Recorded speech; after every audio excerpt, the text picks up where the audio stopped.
Railway disasters have left some of the deepest scars in transportation history. From the catastrophic gas explosion near Ufa that claimed over 500 lives, to the devastating collision of Indian express trains, and from the derailment of a high-speed Spanish service to a luxurious gold-plated carriage plummeting into a remote valley, these events reveal the profound vulnerability of systems once considered paragons of progress. The most catastrophic among them, claiming more than 2,000 lives in a single event, overshadows even Taiwan's tragic Xindian West Bridge fire, ranked last among these 10 somber entries. Prior to the advent of widespread automobile and air travel, railways formed the backbone of mass transportation, connecting cities and continents. Today, they still transport more than 30 billion passengers globally each year, roughly 3 to 4 journeys per person annually. Although generally regarded as a safe mode of travel, when a railway accident does occur, the consequences are often catastrophic, involving the loss of hundreds of lives. In this special report, we revisit the 10 most devastating train disasters recorded in human history. Readers are invited to join this journey into the sobering realities behind the statistics and consider the lessons etched into the tracks of history. May 28, 1948, began as an ordinary day, but ended as one of Taiwan's darkest. That morning, train number 29 departed Wanhua Station, bound for Banqiao Station. As it approached Xindian West Bridge, a fire broke out in the ninth carriage. Within minutes, the flames had engulfed the compartment, leaving passengers scrambling for escape. Many leapt from the windows in a desperate bid to survive, only to fall into the torrential waters of the river below. Tragically, the current proved too powerful, and many were swept away. Amid the chaos, Chen Dongsheng, a ticket inspector, discovered the fire and activated the emergency braking system, successfully halting the train. However, the inferno continued to rage. In a critical decision, the train's crew attempted to separate the burning carriages, but mechanical failures thwarted their efforts. Braving intense heat and danger, a worker named Si Lu managed to manually decouple the unaffected carriages, preventing the fire from spreading further. Nevertheless, 4 carriages were consumed by the flames. The final toll stood at 64 dead and 76 injured. Investigations later concluded that the fire had been sparked by the ignition of flammable goods carried by passengers, exacerbated by smoking inside the train. In the aftermath, Taiwan Railways initiated sweeping reforms, implementing stringent regulations against the transport of dangerous items, increasing inspections, and encouraging public reporting of safety violations. This tragedy served as a painful reminder that what might seem like minor safety measures are, in fact, critical safeguards for countless lives. May 28, 1948, began as an ordinary day, but ended as one of Taiwan's darkest. That morning, train number 29 departed Wanhua Station, bound for Banqiao Station. As it approached Xindian West Bridge, a fire broke out in the ninth carriage. Within minutes, the flames had engulfed the compartment, leaving passengers scrambling for escape. Many leapt from the windows in a desperate bid to survive, only to fall into the torrential waters of the river below. Tragically, the current proved too powerful, and many were swept away. Amid the chaos, Chen Dongsheng, a ticket inspector, discovered the fire and activated the emergency braking system, successfully halting the train. However, the inferno continued to rage. In a critical decision, the train's crew attempted to separate the burning carriages, but mechanical failures thwarted their efforts. Braving intense heat and danger, a worker named Si Lu managed to manually decouple the unaffected carriages, preventing the fire from spreading further. Nevertheless, 4 carriages were consumed by the flames. The final toll stood at 64 dead and 76 injured. Investigations later concluded that the fire had been sparked by the ignition of flammable goods carried by passengers, exacerbated by smoking inside the train. In the aftermath, Taiwan Railways initiated sweeping reforms, implementing stringent regulations against the transport of dangerous items, increasing inspections, and encouraging public reporting of safety violations. This tragedy served as a painful reminder that what might seem like minor safety measures are, in fact, critical safeguards for countless lives.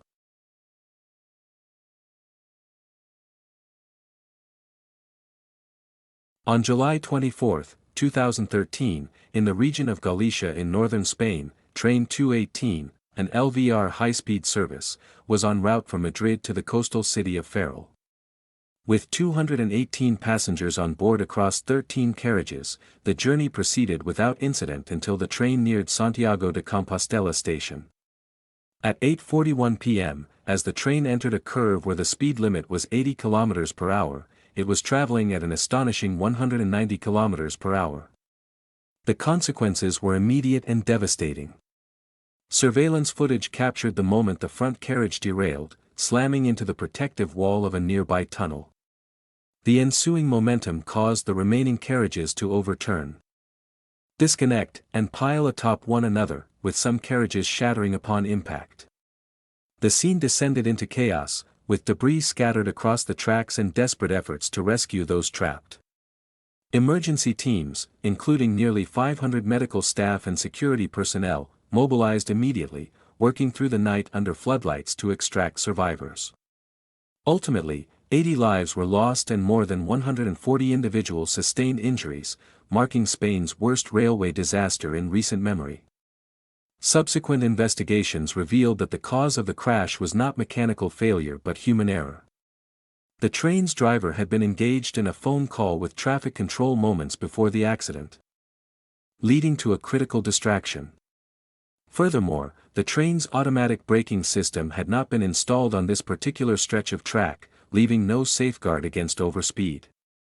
The Santiago derailment highlighted grave shortcomings in infrastructure management and driver training protocols, prompting widespread demands for accountability and systemic improvements across Spain's high-speed rail network.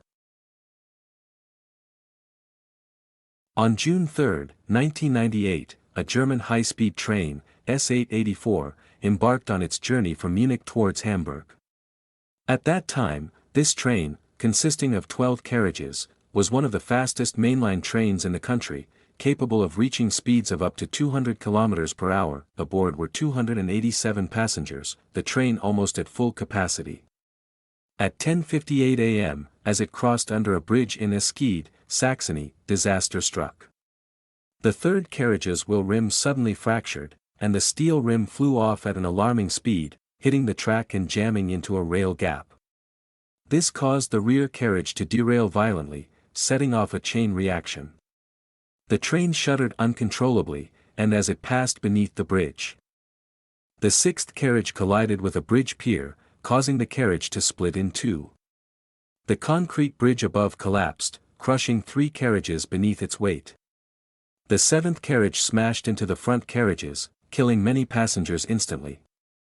The train, traveling at high speed, left little time for passengers to react, and in under 10 seconds, the entire train had derailed.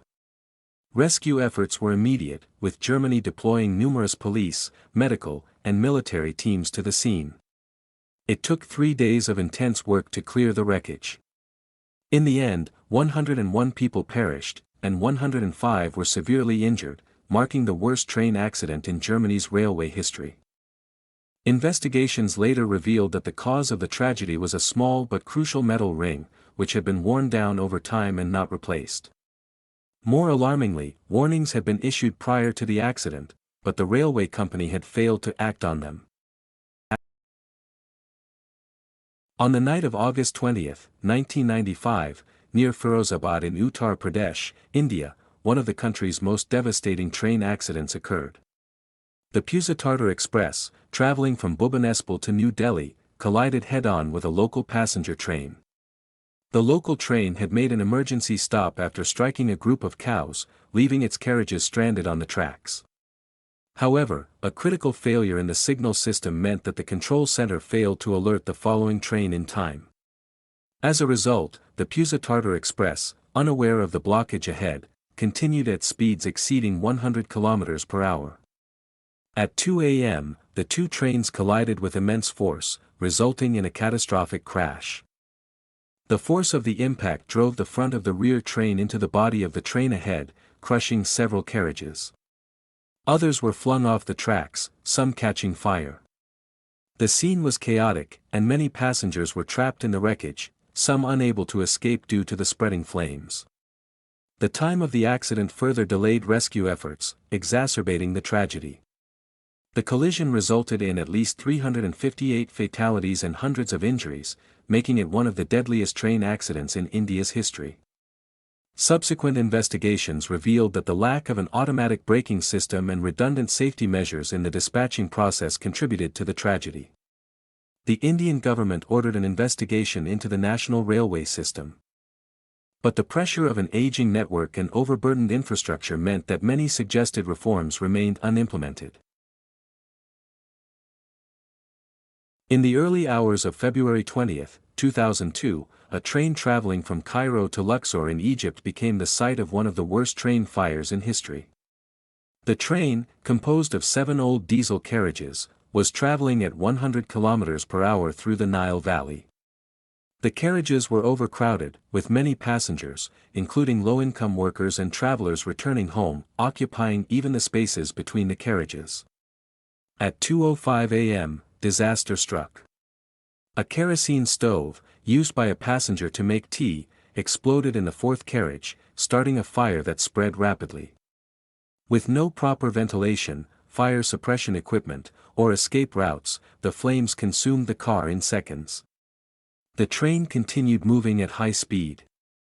And the passengers were trapped in the burning carriages, unable to escape through the small windows. Many tried to jump out of the windows, but the train's speed caused many to die instantly. Eyewitnesses recalled the horror of seeing passengers emerge from the fire, badly burned and barely recognizable. The train continued for another 2 kilometers before finally halting. By then, the fire had spread to engulf all 7 carriages, turning the train into a blazing inferno. Rescue operations were launched by the Egyptian government, but the fire had already caused widespread destruction, with the interiors of the carriages burned beyond recognition. In total, 383 people lost their lives. And dozens more were seriously injured. Investigations later found that the old train carriages were made of highly flammable materials and lacked basic fire safety equipment. The tragedy was exacerbated by a lack of adequate facilities in the carriages, with the majority of the victims being passengers in the lowest class. This disaster highlighted the stark inequalities that often affect public transport, where the poorest are the most vulnerable in times of crisis. On the morning of June 4, 1989, 2 passenger trains collided in the Bashkir Autonomous Republic of the Soviet Union, but this was not an ordinary train crash. The cause of the disaster was a gas leak from a pipeline beneath the railway tracks. As the 2 trains, one from Novosibirsk heading to the Black Sea coast, passed each other in the dense forests of Siberia, a section of the pipeline had ruptured, releasing natural gas into the area. The gas, undetected by the passengers or the crew, settled along the tracks, forming an invisible gas cloud. When the 2 trains, traveling at high speeds, passed over the area, the friction from their wheels and the sparks from the brakes ignited the gas, causing a massive explosion that tore through the forest. The resulting blast, equivalent to the force of 300 tons of TNT, sent a fireball soaring over a kilometer into the sky. The shockwave was felt as far as 10 kilometers away, and the heat from the explosion melted several carriages within seconds, trapping the passengers inside. Many of those who attempted to escape were caught by the raging fires in the surrounding forest. Rescue efforts were complicated by the scale of the destruction, as the wreckage spread over several kilometers, and the fire continued to burn well into the following day. Ultimately, the explosion claimed 575 lives and left over 600 people injured. This event was one of the worst non-war-related disasters in Soviet history, earning it the grim nickname of the rolling graveyard. Investigations revealed that the pipeline, which had been poorly maintained, was old and had several defects, including faulty welding and a malfunctioning leak detection system. The Soviet Union, after the catastrophe, undertook a comprehensive overhaul of its oil and gas pipeline system. In the heart of Central Africa in 1998, a passenger and freight train departed from southern Congo, navigating the treacherous terrain en route to Kinshasa.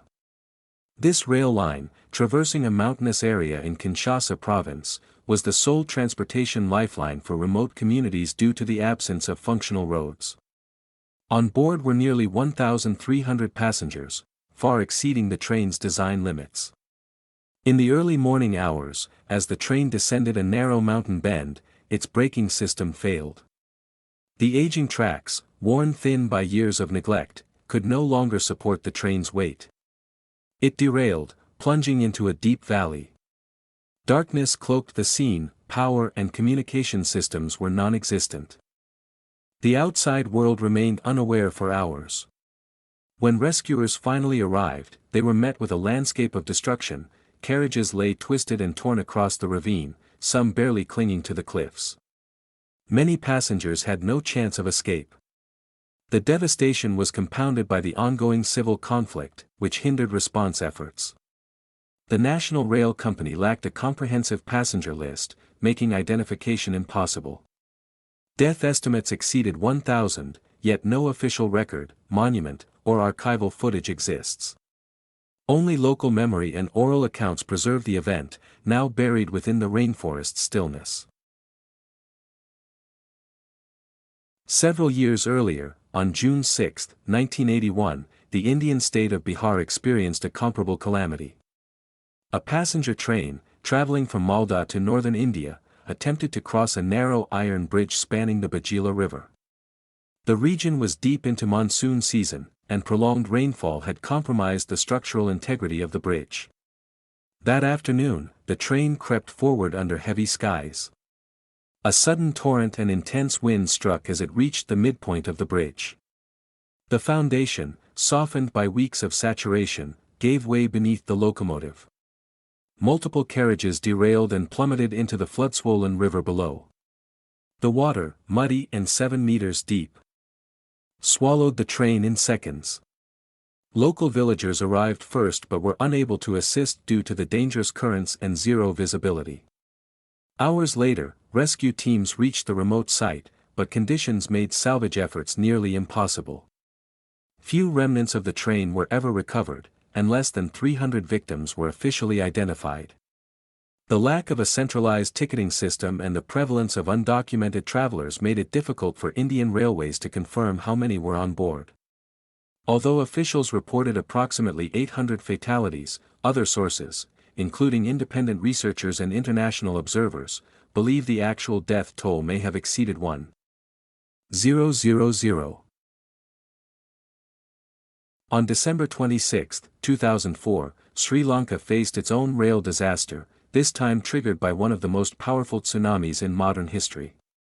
The Ruhunu Kumari, a standard passenger service with 8 carriages and more than 1,500 individuals aboard, left Colombo that morning bound for the southern city of Madurai. The journey coincided with a major holiday, with many families traveling to visit loved ones. After a 9.1 magnitude earthquake off the coast of Sumatra, massive tsunami waves began advancing toward Sri Lanka's eastern shores.